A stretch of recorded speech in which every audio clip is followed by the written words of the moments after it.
What's going on, guys, and welcome back to another episode of Career Mode, episode number 244. And in the last episode I forgot to show you the Champions League group table after 5 games. Apologies, completely forgot all about it, so just put it in this one. And we are sitting in second, 1 point behind Ajax, who have 8, and 1 point ahead of Dortmund, who have 6. And we take on Juventus, who are 4th with 4 points. And if I'm right, there's still anyone can still qualify. You know, I think Ajax are guaranteed to qualify. No, I think Ajax might be guaranteed to qualify. No, because if we beat, I don't know. Basically, it's such a congested group table. You know, I think anyone out of the 4 can still qualify. To be honest, I genuinely do. I think it's that tight. And even so, even if Juventus can't qualify, there's still a chance that we could get knocked out. There's still a chance that Ajax could get knocked out, and of course, there's still a chance that Dortmund will finish outside the top 2. So even if Juventus can't qualify, there's still 3 teams that could qualify on the final game. So it's going to be really exciting. I can't wait to play the last game. And basically, we're just going to have to get the 3 points against Juventus and hope for the best, really. Although I think if we do get the 3 points, it means that regardless of what happens, we'll go through. But anyway, I'm not going to take no chances, and I'll try and get the 3 points. And just like in this game, took no chances. Casimiro took the only chance we got and smashed the ball into the back of the net. So 1-0 the final score there in the opening game of the episode. Jimenez picks up an injury. He'll be out for 6 days. And here is a look at the squad report as we enter another new month. And of course, we are now entering December. And here we have a squad report, and in just a moment you'll see the league table. So yeah, we're making some serious progress this season. We really are, and it's looking good. It's looking very good. We're sitting top of the league, and as you'll see in just a moment, and we're in second place in the Champions League. We've still got that second leg of the Spanish Cup against Almeria to be played. So, you know, the clean sweep of trophies. We of course we won the first one this season in the European Super Cup, and of course La Liga and the Copa del Rey and the Champions League. Those 3 are still up for grabs. So, you know, in general, you know, I think we can win all 4 trophies we're going for this season. I really do. We've got the team, as you've seen there. We've got the squad to do it.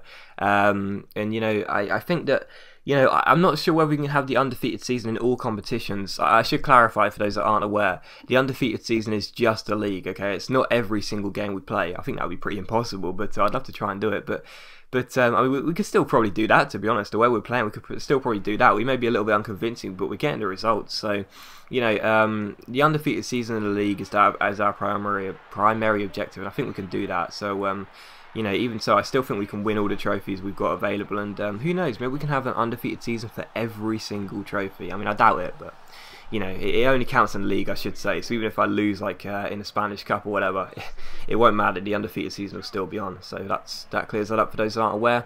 But anyway, we took on Villarreal here, and unfortunately Casimiro, I think that's like his 3rd penalty he's given away since we've been here, or possibly even 4th.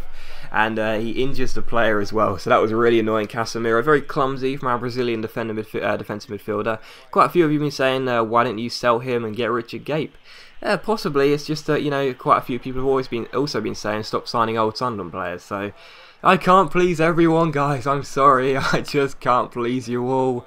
But anyway, it was 1-1 here, and Diaz de Soria had the chance to win it in the 85th minute, but he could only smash the ball at the goalkeeper, and that's how the game finished. So another draw, and again, you know, a little bit disappointing, because, you know, I think that's a game we could probably get the win in, and again, we're not clinical in front of goal, and it's just very hard to break down the defence on Legendary. So 1-1 was the final score, and we had to settle for a draw here. But we took on Juventus in the following and final game of the Champions League. Like I say, such a tight group. I was getting goal updates of Dortmund and Ajax, and they were to-ing and fro-ing in terms of who was going to be getting the 3 points or even the 1 point. So in this game, really, we had to strike early, and with Diaz de Soria coming through here in the 2nd minute, nice piece of skills. Gets a bit lucky, and Mayoral's finish just about squeezes past the goalkeeper. But yeah, Mayoral puts it in, and like I say, if we could hold on to this win, it wouldn't matter what happens in the Dortmund game in Germany, because we would still be going through. And this is how the game actually finishes. It finishes at 1-0 to us, so we go through to the next round of Champions League. And it's a good thing we did get the win, because as you'll see in just a moment in the game between Dortmund and Ajax, Dortmund ended up getting the win themselves. So I think I may be right in thinking that, actually I think we would have gone through at second anyway.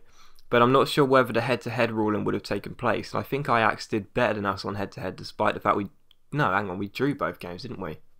I'm not sure. I think we would have gone through anyway, but even so, I was taking no chances, and we got the 3 points, and that's the main thing. So I was very, very pleased in that, and that was good news for us. But anyway, following games against Real Madrid, and as you saw there by the league table, we were 4 points ahead of our bitter rivals here in the Madrid derby, so that was fantastic news for us. So coming into this game, it meant there was no pressure whatsoever, because even if we lost this game, we would still be sitting top of the table. And Marcano here in the 9th minute had 2 volley attempts. The first one was blocked, the second one was expertly saved by Friesen. So still 0-0 in the opening 10 minutes, looking to score the opening goal here at the Bernabeu, and you know, silence the crowd really. And Diaz de Sarrio's shot here had to be cleared, you know, virtually off the line, and it was still 0-0 here up until the 45th minute when Mayoral came down the left-hand side and found Marcano. Marcano holds the ball up and finds Poké. Poké cuts it back to Diaz de Sarrio, and Trouser Man really should have found the back of the net there, but Friesen, such a good goalkeeper on this game, makes a very good save, and just about catches the ball before it crosses the line. So as he clears the ball, it does signal the end of the first half, and it is 0-0 here in the first Madrid derby of the season. I think, yeah, I'm sure it is. Still 0-0 here in the first. Yeah, it must be still 0-0 here in the first Madrid derby of the season. But straight after half-time, just 15 minutes later, Kim picked the ball up here for Real Madrid and took aim, and his shot just whistled past Ure's far post there, as the score was still 0-0. But 5 minutes later, we end up giving the ball away here, but Real Madrid do that themselves as Marcano makes a great challenge. We put the pressure on here, and Jimenez, what a challenge there on Chanturia, finds Diaz de Sarrio, skips past his man, and bang, look at that. Trouser Man is OP on this game, near post OP as well, smashes the ball past Friesen to the near post. That was such a great finish by Trouser Man, and that made it 1-0 to us here in the 67th minute, I think it was. But even so, that was just such a nice goal, you know, it really was. And that made it 1-0 to Atletico Madrid here in the Bernabeu. Was stunned, and of course if we get a win in this game, that would leave us 7 points clear after the first Madrid derby in a first and second place off. That would be absolutely fantastic news for us, but unfortunately my defending was pretty poor, and when Kivrak picked the ball up here, he played it through to Chanturia, who found Chevalier. Chevalier found Labyad here, who played it through to Chanturia, and that's pretty much how you pronounce his name, I'm sorry, but even so, just simple passing, it just unlocks my defence so easily. And yeah, that's how poor my defence is. It hasn't even got a latch on it for the lock, it's just so poor. But anyway, that doesn't make sense, does it? I don't know, I was trying to think of a funny little, what's the word? I don't know, I'm too tired. Now, anyway, in the 80th minute, we had a chance here when Leon Brito picks the ball up here. Well, I was trying to say, guys, is my defence is bad, okay? But in the 80th minute, we pick the ball up here, and Leon Brito goes down the right-hand side, skips past Willems with some nice skill here, and crosses the ball into the far post, and Diaz de Sarrio, Trouser Man, just couldn't put the ball into the back of the net. But in the 87th minute here, we were defending a corner. We defended it very well here. And Trouser Man picks the ball up here and releases Marcano down the left-hand side. Marcano hasn't got the pace, he hasn't got the stamina, but he does have the fantastic 5-star skills and the fantastic vision and passing. And he also joins the attack here to win us the game. But unfortunately, his header is well saved by Friesen. It does finish 1-1. So as always, guys, a big thank you for watching today's video. I really hope you enjoyed it. If you have, please leave a like. That's really appreciated, and it really helps my channel out as well. And I'll see you for the next episode of Career Mode, possibly tomorrow or maybe the day after tomorrow.